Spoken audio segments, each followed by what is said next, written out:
آخری بات، زحمت تمام. اگر اس سفر میں جانا ہے تو مرنا تو سب نے ہے. کوئی ہے جس نے نہیں مرنا؟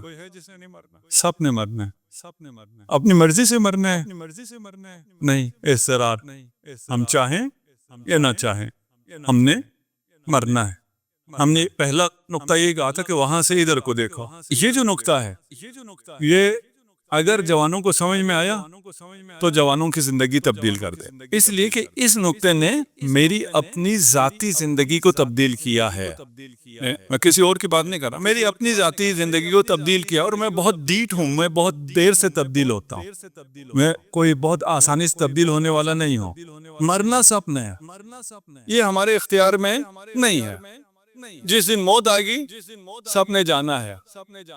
تیسرا نقطہ کیا ہے؟ اپنی مرضی سے مرو. ایک موت اضطراری ہے، ایک موت اختیاری ہے. اگر اختیاری موت مرو گے تمہارے سارے مسئلے حل ہو جائیں گے. اب اس کا مطلب کیا ہے؟ ابھی کوئی جوان ابھی تھوڑی دیر نہ جائے، باقی کوئی پابندی نہیں ہے، یہ 2 منٹ. تو یہ نہ کہہ کے چلا جائے کہ مولانا نے کہا ہے کہ اختیاراً مرو تو سوسائڈ کر لیتے ہیں. یہ نہیں، ابھی اس کو سمجھاتے ہیں. جب ملک الموت آئے گا اور سب کے لیے آنا ہے، جب احمد مرسل نہ رہے کون رہے گا؟ سب نے سب کے لیے آنی. جب وہ آئے تو ہمیں مہلت دے گا. اس وقت ہو سکتا ہے ہم بہت اہم کام کر رہے ہوں، پھر بھی مہلت دے گا. اس کے بعد اگر بہت اہم کام ہو، جوان جو ہے وہ کہ میری شادی ہو جائے اس کے بعد میری روح، یا میں کہوں میرے بچے کی شادی ہو جائے، یا مجھے یہ میری بزنس ڈیل ہو جائے، کوئی چیز سنتا ہے وہ؟ موت آ گئی ہے، ختم. آپ بادشاہ ہیں، وزیر ہیں، جو مرضی ہے آپ کے پاس، جو مرضی پوسٹ ہے، جو مرضی آپ ڈیسیژن پاور آپ کے پاس ہے، جو کچھ ہے سب ختم. موت آ گئی ختم. اب خدا نے بلایا چلو. یہ کون سی موت ہے؟ اضطراری، جس میں ہمارا بس نہیں ہے.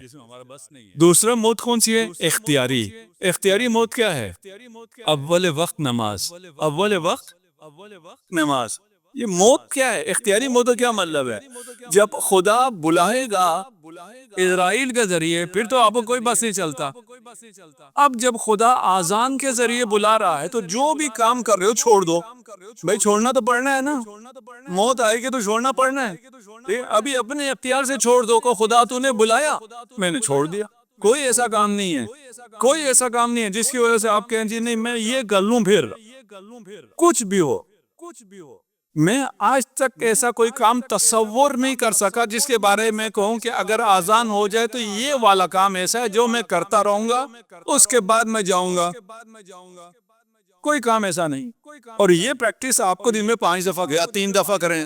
جب بین صلاتین کرتے ہیں بالکل صحیح ہے، کوئی مسئلہ نہیں ہے. دن میں 3 دفعہ جو اختیاراً موت کو قبول کرے گا، اول وقت نماز پڑھے گا، اس کے زندگی کے سارے مسائل حل ہیں. کوئی مشکل ہے ہی نہیں. اگر یہ سمجھ میں نہ آئے تو دوسری طرف سے بتاتے. وقت آ گیا. یہ 1 گھنٹے کی تقریر یہیں پہ تھی، ہم نے مختصر کیا اور الحمدللہ آپ بہت سمجھدار ہیں. مجھے فخر ہے کہ میں اتنے پڑھے لکھے مجمع سے خطاب کرتا ہوں، اور اپنی کم علمی پہ مجھے واقعاً شرم بھی آتی ہے کہ اتنا خوبصورت مجمع اور اتنا کم علم آدمی ان سے خطاب کرے. محنت بہت کرتا ہوں کم علمی کی وجہ سے. مرنا تو سب کو ہے.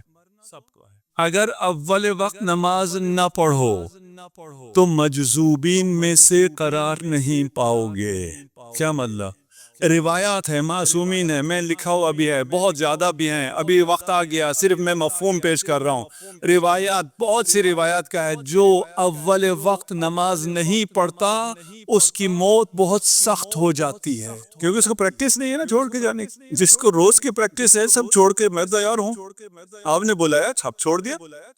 میں کسی چیز سے دل ایسے لگا ہی نہیں ہے، میرے لیے چھوڑنا بہت زیادہ آسان. جو اول وقت نماز نہیں پڑھتا ہے اس کی موت بہت سخت ہوتی ہے.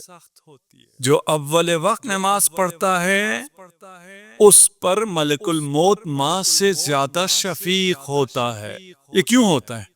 اس میں وجہ کیا ہے؟ یہ بھی بہت سے احادیث ہیں، 1 2 بھی نہیں ہیں. بہت احادیث معصومین ارشاد فرماتے ہیں جو اول وقت نماز نہیں پڑھتے ہم ان کی شفاعت نہیں کریں گے، یعنی جو اول وقت نماز نہیں پڑھتا ہے معصومین اس کی شفاعت نہیں کریں گے، یعنی اس کا استقبال معصومین نہیں کریں گے۔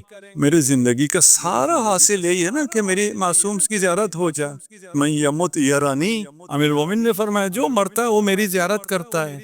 شاعر کہتا ہے مجھے دن میں 1000 مرتبہ موت آئے میں علی کی زیارت کروں، میں یہاں ذریع ہے امیر المومنین کی زیارت کے لیے جان دے دیتا ہوں، وہ ذریع نہیں، خود امیر المومنین، وہ بھی زیارت نہیں، وہ میرے استقبال کے لیے آئے ہوں گے۔ شرط کیا ہے؟